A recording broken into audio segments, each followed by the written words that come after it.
কিন্তু 1,40,000 মানুষ যার জানাজা পড়লো, আমার তো মনে হয় খালেদা জিয়ার গুনাহ থাকে নাই, সব মাফ হয়ে গেছে। কথা কয় না?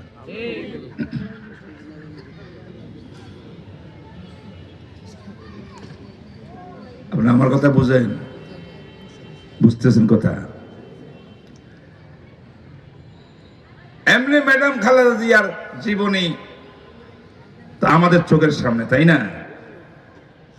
একবারে ফার্স্ট টু লাস্ট। তার আগে জিয়াউর রহমানের জীবনী আমাদের সামনে। তখন আমি ছাত্র ছিলাম, কাছের থেকে দেখেছি কয়েকবার। যাই হোক, বেগম খালেদা জিয়ার জীবনীটা কোরআন হাদিসের অনুকরণে 100% ছিল, এই কথা কেউ দাবি করতে পারবে না, ওনার পরিবারও দাবি করে না। কথা কয় না? 100% সুন্নত মোতাবেক চলছে খালেদা জিয়া।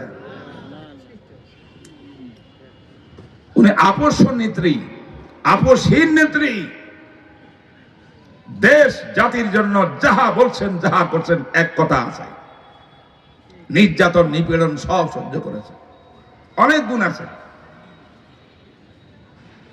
কিন্তু আমাদের ধার্মিক পরিবার যেভাবে নারীরা চলে, ওনার চলাফেরা এমন ছিল না। কিন্তু এতগুলা লোক ওনার জানাজা করতে গিয়ে আইলো, কেন আইলো? প্রশ্ন থাকে না? তা আমি কিছু গবেষণা করি, কথা বের করছি একটা মনে মনে, বলবো নাকি? আপনারা রাগ করবেন?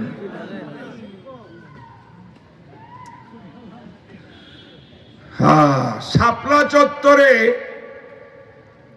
যখন এই দেশের লক্ষ লক্ষ ছাত্র জনতা হাফেজে কোরআন আলেমদের উপরে রাতের অন্ধকারে বম্পিং করা হচ্ছিল, পাখির মতো গুলি মারতেছিল। পার্লামেন্টে গিয়া কেউ কেউ উপহাস করেছে, কয় যে কেউ মরে নাই, রং দিয়া বলে শুয়ে আসছিল। উপহাস করছে, করে নাই। সেই সময় ম্যাডাম খালেদা জিয়া, তখন তিনি বিরোধী দলের নেত্রী ছিলেন। মিডিয়ার মধ্যে এখনো আছে তার বক্তৃতা। আর কোন বক্তৃতা আপনারা শুনেন বা না শুনেন, কমাস কম একটা বক্তৃতা শুনিয়েন।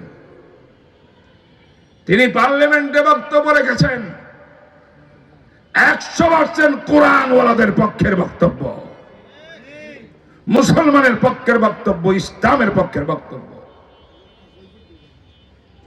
এত জোরালো বক্তব্য কোন আলেমের পক্ষে সম্ভব না। সাজানো গোছানো। আমার দিলের মধ্যে আসছে, আমার মনে হয় ম্যাডামের এই বক্তব্যটা আল্লাহ পাক কবুল করে ফেলছেন। জানা যায় না কোন আমলের আল্লাহ কবুল করে ফেলেন। একটা আমল কবুল করলে এটার উসিলা বাহানা দিয়ে আল্লাহ পাক মাফ করে দেন।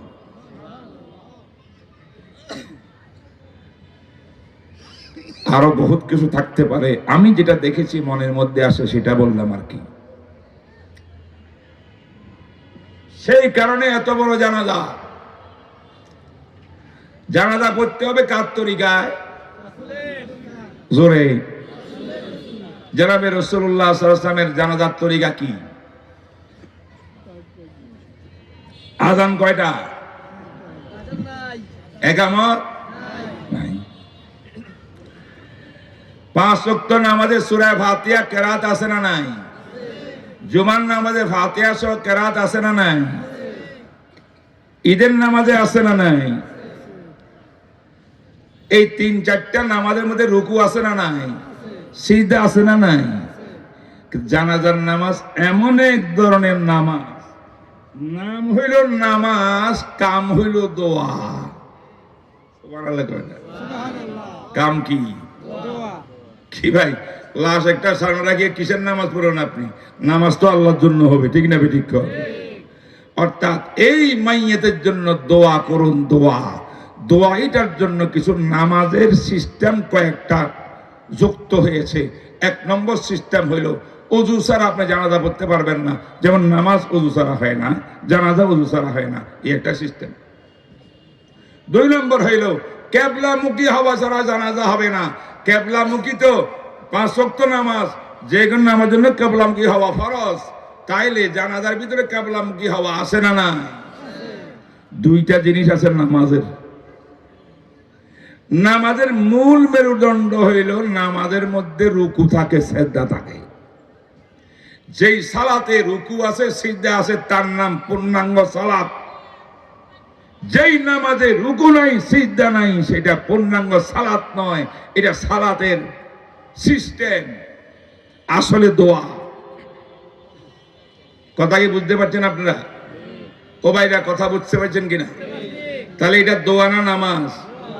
দোয়া না নামাজ?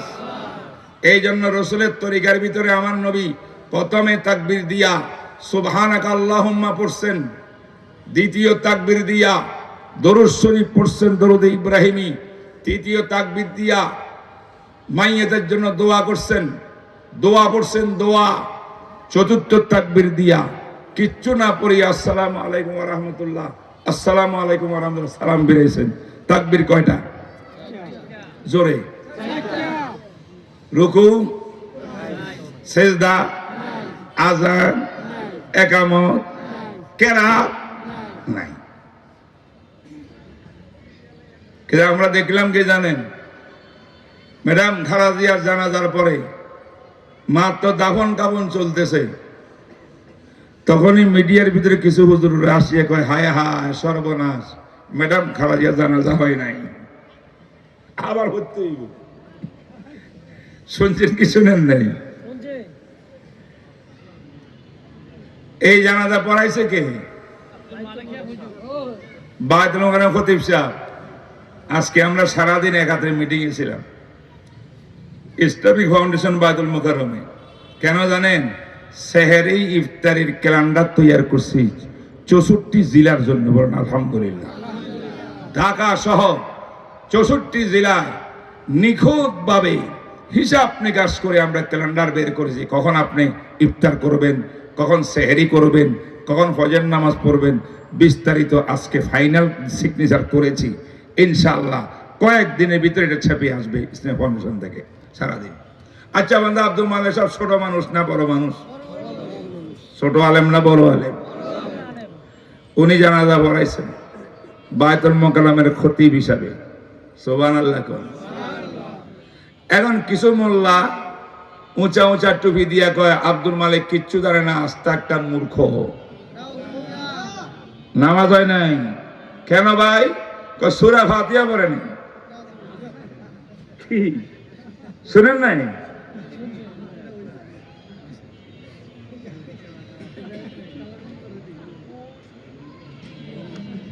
আমি জিজ্ঞেস করতে চাই, সূরা ফাতিহা জানাজার মধ্যে পড়া কার তরিকা?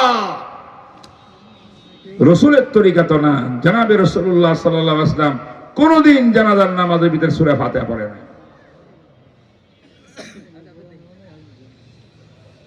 হ্যাঁ, একটা হাদিস বুখারী শরীফের মধ্যে এসেছে,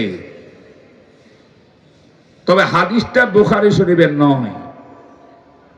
কি কইছি? আবার বুঝেন না মনে আমার কথা?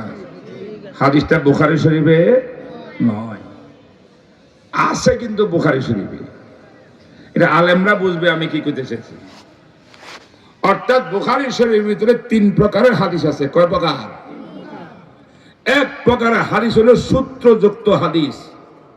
সূত্র বুঝেন তো? ইমাম বুখারী রাহমাতুল্লাহ আলাইহি বলেন, হাদাসানি আহমদ ইবনে আশকাব, আমাকে এই হাদিসটা বয়ান করছে আমার উস্তাদ হযরত আহমদ ইবনে আশকাবে। আহমদ ইবনে আশকাব হাদিসটা কোথায় পাইলেন? তিনি বলেন হাদাসানা মুহাম্মদ ইবনে ফুযাইল, আমাকে আমার উস্তাদ মুহাম্মদ ইবনে ফুযাইল বয়ান করছে তাই আমি পাইছি। সুবহানাল্লাহ। মুহাম্মদ ইবনে ফুযাইল বলেন আন উমারা ইবনুল কাকা, আমি কোথায় পাইলাম? আমাকে বয়ান করছেন আমার উস্তাদ হযরত উমারা। আরে ভাই উমারা হাদিসটা কোথায় পাইলো? উমারা বলেন আন আবি জুরআতা, হযরত আবু জুরআ আমার উস্তাদ। ওনার থেকে আমি হাদিসটা পেয়েছি। আবু যুরআ তিনি কোথায় পাইলেন? আবু যুরআ বলেন আন আবি হুরায়রা রাদিয়াল্লাহু তাআলা আনহু, হযরত আবু হুরায়রা রাদিয়াল্লাহু তাআলা আনহু থেকে হাদিসটা পেয়েছি। আবু হুরায়রা বলে কালা নবী সাল্লাল্লাহু আলাইহি ওয়াসাল্লাম কালিমাতানি হাবিবাতানি ইলার রহমান খাফিফাতানি আলাল লিসান সাকিলাতানি ফিল মিজান সুবহানাল্লাহি ওয়া বিহামদিহি সুবহানাল্লাহিল আযীম। বুখারী শরীফের শেষ হাদিস শুনাইলাম। সূত্র আছে না নাই? বুঝেন সূত্র? কথা বুঝে না। ইমাম বুখারী কি ডাইরেক্ট রাসূল থেকে হাদিস বয়ান করছে না উস্তাদ আছে? ওনার উস্তাদের উস্তাদ আছে কিনা? ওনারও উস্তাদ আছে কিনা? এইভাবে যে হাদিসগুলা বুখারীতে থাকবে, এই হাদিসগুলা হলো আহাদিসে মুসনাদা, মুসনাদ হাদিস।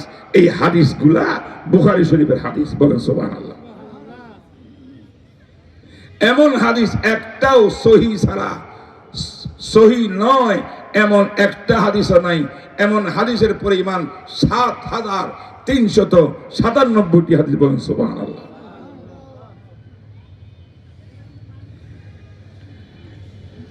কিন্তু আরেক প্রকার হাদিস বুখারী শরীফের মধ্যে আছে যেগুলা সূত্র নাই।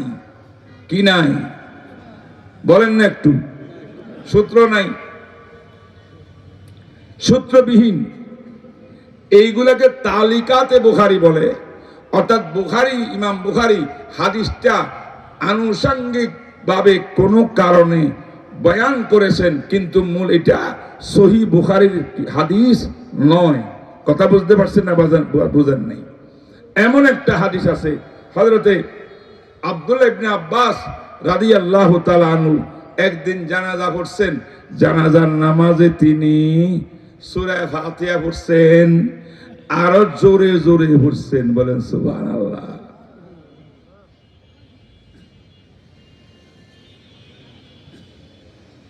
ইবনে আব্বাস কে? রাসূলুল্লাহ সাল্লাল্লাহু আলাইহি ওয়াসাল্লামের চাচাতো ভাই, রাইসুল মুফাসসিরিন, সাহাবাবিদের তাফসীর বিশারদ, বড় মানুষ। এই যে ইবনে আব্বাসে পড়ছেন, এই হাদিসটা বুখারীর ভিতরে আছে, তো বুখারী হাদিস নয়। বুঝছেন আপনারা? বুখারী হাদিস না, আছে কিন্তু খুললে পাবেন আনুষঙ্গিক হাদিস। এটা পূর্ণ হাদিসটা হইল তিনি জানাজার মধ্যে সূরা ফাতিহা পড়ার পর যখন কামরায় চলে আসছে, ওনার হাজার হাজার ছাত্র শিষ্য, তাদের ভিতরে ঘনিষ্ঠ কয়েকজন গিয়ে বলেন, ইয়া ইবনে আব্বাস, আপনি আজকে কামটা কি করলেন? ইবনে আব্বাস কয়, আমি কি করলাম? কয়, জানাজা পড়ছেন, যে জানাজার ভিতরে সূরা ফাতিহা পড়ছেন, আবার চিৎকার করে করে পড়ছেন। আমি জিজ্ঞাসা করি, ছাত্ররা এই প্রশ্ন ওস্তাদকে কখন করে, কেন করলো? যেহেতু ডানে বামে তাকায় দেখছে ছাত্ররা ১৬ লক্ষ সাহাবীর কোন সাহাবী জানাজার মধ্যে সূরা ফাতিহা পড়ে না, ইনি পড়ছেন, তাই প্রশ্ন হচ্ছে আপনি করলেনটা কি? পড়লেন সূরা ফাতিহা, আরো জোরে পড়লেন, কারণটা কি? কারণ জানতে চায় কেন? এই আমলটা একমাত্র ইনি করছেন, অন্য সাহাবীরা করেন না। বুঝেন না? মনে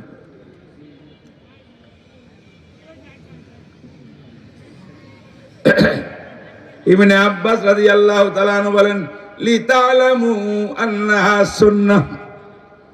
ও আমার শাগরিদরা শোনো, আমি সূরা ফাতিহা জানাজার মধ্যে পড়েছি, তোমরা যেন জানতে পারো জানাজার মধ্যে সূরা ফাতিহা পড়া এইটাও একটা সিস্টেম।